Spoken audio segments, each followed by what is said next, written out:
के रूस के दौरे ने चीन की टेंशन बढ़ा दी है।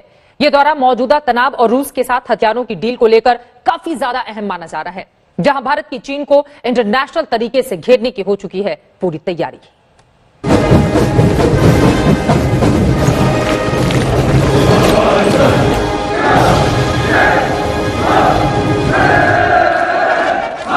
यूं तो ये भारत और रूस के जवानों की कदमताल है, लेकिन इन बढ़ते कदमों से ही भारत रूस के कूटनीतिक रिश्तों को रफ्तार दी जा रही है। दूसरे विश्व युद्ध में रूस की जीत पर मॉस्को में जश्न हो रहा है और विक्ट्री परेड में भारत की सेना भी शामिल है।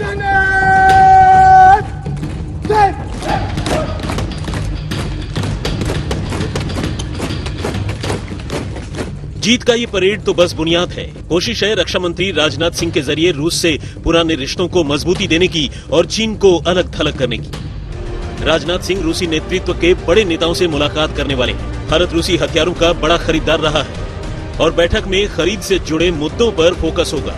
खबर है कि Bharat S-400 Triumph anti missile system की डिलीवरी में तेजी की मांग करेगा। भारत पिछले साल ही इसके लिए रूस को 40,000 करोड़ का भुगतान कर चुका है। Sukhoi 30, MKI, MiG-29, T-90 tank के पार्ट्स की अर्जेंट सप्लाई पर भी बात होगी।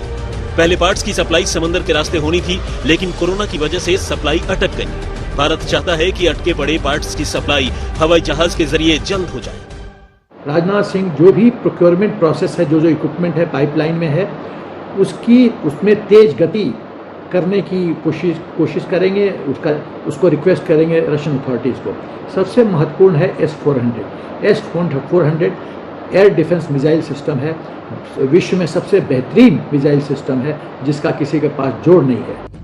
भारत के लिए ये बैठक बेहद अहम है, क्योंकि चीन LAC पर आंखें दिखा रहा है और हालात बिगड़े तो वायुसेना की मोर्चाबंदी सबसे अहम हो जाएगी। लेह लद्दाख की भौगोलिक स्थिति को देखते हुए वायुसेना का रोल मायने रखेगा, लेकिन चीन की चालबाजी सामने आते ही लेह में सबसे पहले लड़ाकू विमानों की तैनाती की गई। इस वक्त लेह में तैनात सुखोई 30 लड़ाकू विमान और T-90 टैंक के कलपुर्जों पर भी बात होगी, लेकिन सबसे जरूरी भारत इस वक्त रूस से कई एयर टू एयर मिसाइल भी लेना चाहता है।